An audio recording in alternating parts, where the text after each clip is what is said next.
Comme vous voyez, je fais bien attention à mon chrono pour être sûr de ne pas rater mes vidéos. Donc, je viens de voir la diversité culturelle comme une composante en rapport avec la culture.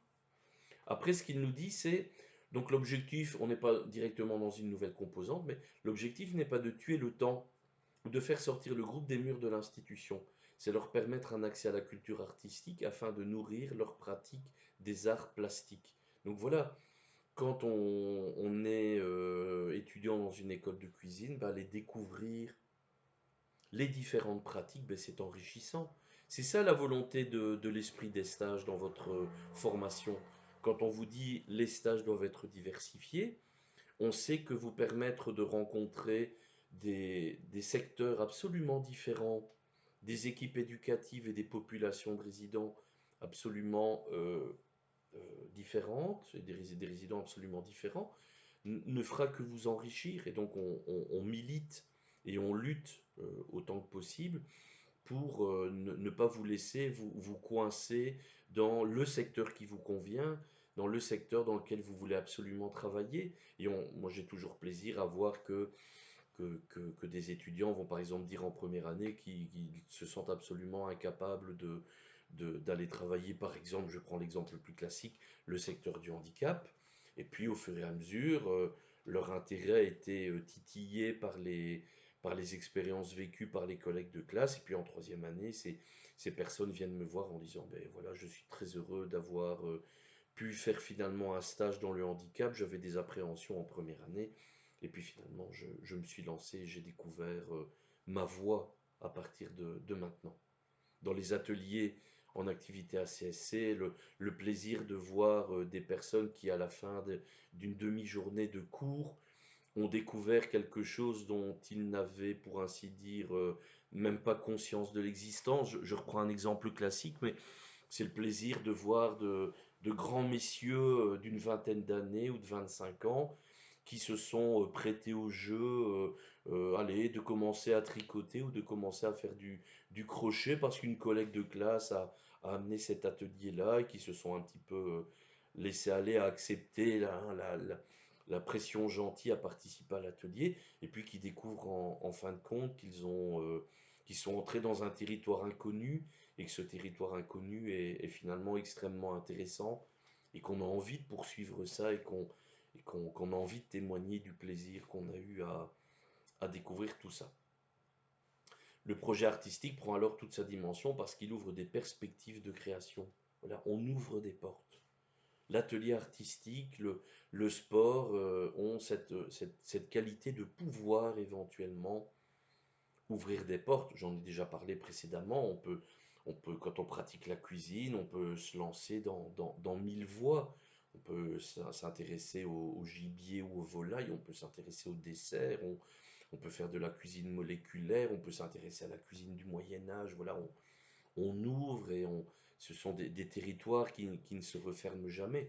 Personne ne peut dire à un certain moment, voilà, j'ai fait tout le tour de l'art culinaire. C'est un monde qui est toujours ouvert vers la nouveauté, vers la création, vers l'altérité. Et le sport, c'est évidemment exactement la même chose. Quel que soit le sport, on peut trouver comme ça des variations infinies autour de ça. C'est cet objectif de création qui crée une dynamique d'investigation et par le fait d'enrichissement personnel. Donc l'atelier artistique et l'atelier de création permet à la personne d'explorer. L'investigation, c'est le fait de voir la diversité, d'avoir envie de se tourner vers la diversité. Et c'est là quelque chose qui est épanouissant. Moi, c'est ce que j'observe personnellement, l'intérêt que je peux avoir dans la rencontre interpersonnelle, c'est de voir effectivement, d'avoir le plaisir d'avoir appris des choses par les personnes que je rencontre. La vie serait tellement ennuyeuse si on allait chercher que la même thé dans les relations sociales. Il reste une dernière phrase dans le texte. Je m'arrêterai là pour la lecture commentée des documents. Cette phrase, elle nous amène une dernière composante, c'est l'éducation du goût. Voilà ce qu'il nous dit. Elle contribue, donc elle, c'est quoi? C'est l'activité artistique peut-être. Elle contribue, la culture, pardon, à stimuler le besoin d'expression et d'échange. Elle permet par la découverte et l'éducation du goût propre à chacun une affirmation plus libre de sa personnalité. Je ne suis pas un spécialiste de la question de l'affirmation du goût, mais voilà, le goût, c'est quelque chose qui s'est formé chez nous. On peut aimer certaines choses et moins en aimer d'autres. On peut adorer certaines choses et en détester d'autres. Voilà. Bon, le goût est propre à chacun. Et donc, l'idée ici de notre éducateur spécialisé, quand il a écrit ce texte, c'est visiblement de nous dire que l'activité artistique, son intérêt, c'est de proposer une multitude de choses. Moi, j'ai dans les ateliers, puisque je gère le cours depuis facilement allez, on va dire une dizaine d'années, ben, j'ai vu arriver des propositions d'activités dont je n'avais absolument pas connaissance. Il y a par exemple, je vous cite un exemple, une année, une étudiante de troisième année est venue, je ne pourrais plus vous dire le nom de l'atelier, avec une discipline de création florale dont je n'avais pas connaissance et qui consiste à faire une composition dans un vase avec trois fleurs. Je pense que ça se fait avec des fleurs. On en prend trois différentes, de tailles différentes, de grosseurs différentes, et il y a toute une construction métaphorique autour de la création de cet atelier. Voilà, moi je n'avais absolument pas connaissance de ce genre de pratique artistique, de cet art floral, puisque on parle bien d'art floral. J'ai cette année un étudiant de deuxième année qui, pour son travail final, m'a proposé deux sports que je ne connaissais absolument pas. Voilà. L'éducation au goût, c'est quoi? Ben, c'est l'idée que voilà, un enfant, ben, quand il grandit, il découvre des choses, et puis les parents ont un goût eux-mêmes. Il y a des parents qui n'aiment pas le fromage, il y a des parents qui n'aiment pas la viande trop cuite. Voilà, il y a une diversité. Et un enfant, ben, quand il se développe, il découvre des pluralités de goûts.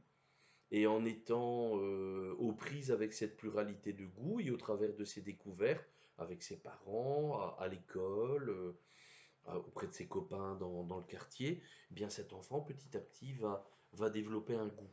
Alors voilà, vous connaissez l'aphorisme, les goûts et les couleurs, ça ne se discute pas. Donc chacun a ses goûts. Il y a des personnes qui aiment manger tout le temps la même chose. Il y a des personnes qui aiment manger chaque fois des plats différents. Il y a des personnes qui ne supporteront pas de manger 2 jours de suite le même plat. Voilà. On est tous, chacun, à nous positionner avec le goût. Mais ici, l'idée de cet auteur, c'est que, voilà, l'idée c'est de participer à la construction de ce goût. Si on peut donner de la diversité aux personnes, vous donnez de la sculpture, de la peinture, des arts musicaux, des arts corporels, des techniques de relaxation aux personnes, voilà, vous avez offert une diversité et les personnes, elles vont choisir et se construire en rapport avec ces offres que vous avez faites, ces propositions gratuites. Voilà, je vous propose de faire des crêpes. Ben, vous n'aimerez peut-être pas les crêpes. Je vous propose de faire un plat avec du fromage gratiné. Ben, peut-être que vous n'aimerez pas le fromage gratiné. Je vous propose de faire du basketball. Vous n'aimerez peut-être pas le basketball. Mais au moins, ces personnes ont rencontré ça. Et donc, l'idée est ici de dire que on participe d'une certaine façon à l'éducation au goût. Et on peut évidemment participer à cette éducation au goût en donnant de la diversité. Et l'atelier artistique permet justement la diversité là où, alors on ne va pas être trop extrême, évidemment, je ne peux pas m'avancer pour toutes les institutions, mais peut-être que dans la vie institutionnelle, c'est pas toujours facile d'offrir de la diversité. Si dans une équipe éducative, on a 5 éducateurs et que ces éducateurs ont leur manière de voir les choses, ben ça va donner un certain style. Et puis un jour, peut-être qu'on engagera un sixième et un septième éducateur. Et puis dans ces éducateurs-là, ben, il y en a un qui aura spécifiquement un attrait pour pour le sport, ou un autre pour les activités d'art plastique. Et puis voilà, ça va apporter de la diversité. Ça revient à la composante précédente. Et partant de ça, ben, ça va permettre aux personnes accompagnées de se forger leur propre goût un intérêt. Et cet intérêt, il pourra d'autant plus se former, et cet intérêt pourra se forger à partir du moment où on aura donné des possibilités très différentes. En fin de compte, votre formation d'éducateur spécialisé, ben, elle est là-dedans aussi. Vous allez entendre des disciplines différentes. Voilà, vous aurez peut-être un goût pour la psychologie, ou un goût pour le droit, ou un goût pour la philosophie. Et en plus, ces matières, elles vont être données par des personnes différentes. Le professeur habite son cours. Et c'est pour ça que qu'il est important pour moi de faire des capsules vidéo. C'est histoire d'être encore un petit peu là, même si ça n'est malheureusement pas interactif, puisque vous n'êtes pas vraiment là au moment même où j'enregistre ça. Mais au moins, ça permet d'incarner les choses. Et donc, que vous ayez des professeurs qui vous disent des choses parfois légèrement différentes, parfois fort différentes, parfois totalement différentes, eh bien, pour certains étudiants, c'est angoissant parce qu'ils voudraient un discours absolument commun, classique, à l'identique, complètement fermé par une espèce de ceinture de contention. Et moi, j'ai envie de vous dire, et j'espère ne pas, j'imagine ne pas être le seul à penser ça, mais heureusement que vous avez des avis, des sons de cloche absolument différents. C'est ça qui va faire que vous ne serez pas dans l'aliénation d'une formation pour éducateur, mais que vous aurez entendu des choses différentes, des disciplines différentes, et que c'est cette multitude qui va vous permettre de former votre goût personnel à chacun. Voilà, nous avons terminé avec les composants. Nous avons terminé la matière par rapport à ça. Je vais clôturer la vidéo maintenant et je vais vous donner une explication sur l'examen, sur ce que c'est qu'un texte réflexif et sur la consigne d'un travail à faire prochainement.